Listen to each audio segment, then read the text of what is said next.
Hello દોસ્તો, જય માતાજી। તો આજે હું બનાવી રહી છું વરામાં બનતી દાળ ભાતની દાળ। તો આજે હું તમને આપીશ વરામાં રસોઈયા બનાવે તેવી દાળ ભાતની દાળની રેસીપી। તો ચાલો બનાવીએ આપણે દાળ ભાતની દાળ। તેના માટે આપણે લઈ લઈશું તુવેરની દાળ। મેં એમાં થોડીક નાખી છે મસૂરની દાળ, અને આ દાળ મેં 3 જણા માટે બનાવી રહી છું। તો હવે એને એકદમ બરાબર ચોખ્ખા પાણીથી ધોઈ લેશું, મસ્ત ધોઈ અને 1 જણા માટે 1 મુઠ્ઠી દાળ લીધી છે। એવી રીતે મેં 3 જણાના માપની દાળ લઈ લીધી છે। એમાં નાખી દીધું છે મીઠું, હળદર, પાણી અને થોડુંક તેલ, દાળ ઉભરાય નહીં ને એટલા માટે। તો આ બધું નાખી અને પછી આપણે સીટી પાડી દઈશું। તો તમે જુઓ, પાણી આપણે જેટલું જોઈએ એટલું નાખી દેવાનું। તો મેં અહીંયા 1.5 ગ્લાસ પાણી, 2 ગ્લાસ જેવું પાણી નાખ્યું છે। હવે આપણે 1 ટમેટું કાપી લીધું છે વઘાર કરવા માટે। દાળ આપણે બાફવા મૂકી છે, દાળ બફાય એટલા માટે આપણે વઘાર કરી લઈએ।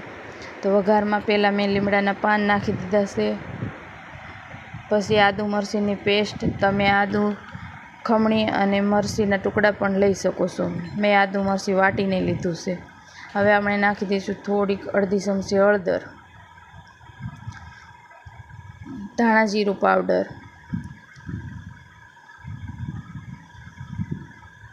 આ બધું આપણે ટમેટાનું વઘાર કરવાનું છે। આપણી દાળ હિંગ, દાળમાં હિંગ નાખી છે એટલે પસવામાં બરાબર રહે દાળ। થોડુંક મીઠું, ટમેટા સડે એના માટે થોડુંક મીઠું નાખ્યું છે।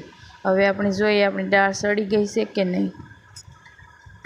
4 વિસલ થઈ હતી, તો જોઈ લઈએ દાળ સડી છે કે નહીં। આ દાળ એકદમ મસ્ત સડીને મીણ જેવી થઈ ગઈ છે। તો તમે જુઓ, બેન્ડર ફેરવવાની પણ જરૂર નહીં પડે એટલી મસ્ત દાળ સડી ગઈ છે। પણ આપણે ફેરવવું હોય તો ફેરવી શકીએ, બેન્ડર અથવા જેવણી। એમાં મેં નાખી દીધું છે થોડુંક 1 ગ્લાસ પાણી, કેમ કે દાળ પાછી વઘારીને આપણે સોળવશું તો દાળ ઘટ થઈ જશે। હવે આપણે ટમેટામાં જે મસાલો નાખ્યો તો એ આપણે વઘારવાનો છે। તો એના માટે 1 પેન લઈ લેશું, એમાં નાખી દીધું છે 2 ચમચી તેલ, અને આપણે એમાં નાખી દઈશું 2 તમાલપત્રના પાંદડા, રાઈ, બધું વઘાર માટે આપણે નાખી દીધું છે। રાઈ આવી જાય પછી આપણે નાખીશું 2 પાંદડા। તો રાઈ ફૂટવા લાગી છે, હવે પાંદડા નાખી દીધા છે આપણે। પછી આપણે નાખી દઈશું 2 લાલ સૂકા મરચાં। તો આ એકદમ રસોઈયા બનાવે તેવી જ દાળ બનશે। હવે આપણે એમાં નાખી દીધું છે 1 તજનો ટુકડો અને લવિંગ। હવે ટમેટાનો વઘાર કરી લઈશું। ટમેટાનો વઘાર કરી અને થોડી વાર માટે સળવા દઈશું આપણે। બરાબર બધું હલાવી મિક્સ કરી અને થોડીક વાર માટે સળવા દઈશું, અને આપણે દાળમાં આપણે બેન્ડર ફેરવી દઈશું। બેન્ડર ફેરવી દઈએ એટલે દાળ એકદમ એકરસ થઈ જાય। તો મેં અહીંયા દાળમાં બેન્ડર ફેરવી દીધું છે અને દાળ એકદમ ઘટ થઈ ગઈ છે, એકરસ। હવે આપણે જોઈ લઈએ ટમેટું સડી ગયું છે કે નહીં। તો તમે જુઓ, આપણું ટમેટું એકદમ મસ્ત સડીને તૈયાર થઈ ગયું છે। હવે એમાં આપણે નાખી દઈશું અડધી ચમચી લાલ મરચું પાવડર, કેમ કે આપણે આદુ મરચીની પેસ્ટ નાખી હતી એટલે તીખું બહુ ન થાય એટલા માટે જોઈને નાખવાનું।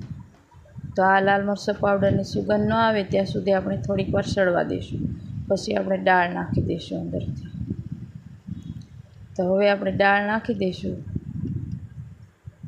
તો તમે જુઓ, એકદમ મસ્ત કલર આવ્યો છે દાળનો, જેમ વરામાં બનતી હોય રસોઈયાની દાળ એવી જ એકદમ મસ્ત દાળ બની છે। હવે એમાં થોડુંક પાણી નાખી દીધું છે, કેમ કે દાળ સડશે એટલે પછી ઘટ થશે એટલે। હવે આપણે ઢાંકીને થોડીક વાર માટે સડવા મૂકી દઈશું। પછી આ દાળ ખાટી મીઠી હોય એટલે આપણે થોડુંક ગોળ નાખી દઈશું અંદર। ગોળ નાખીને થોડીક વાર માટે સડવા દઈશું। પછી આપણે અડધું ફાટું લીંબુ નાખી દઈશું।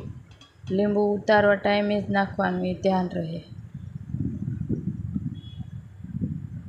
તો તમે જો, એકદમ મસ્ત દાળ બનીને તૈયાર થઈ ગઈ છે। અડધું ફાટું લીંબુ નીચોડી નાખ્યું છે। હવે એમાં નાખી દઈશું આપણે ધાણા। તો દાળનો કલર જુઓ, એકદમ મસ્ત દાળનો કલર છે, સુગંધ પણ એટલી મસ્ત આવે છે।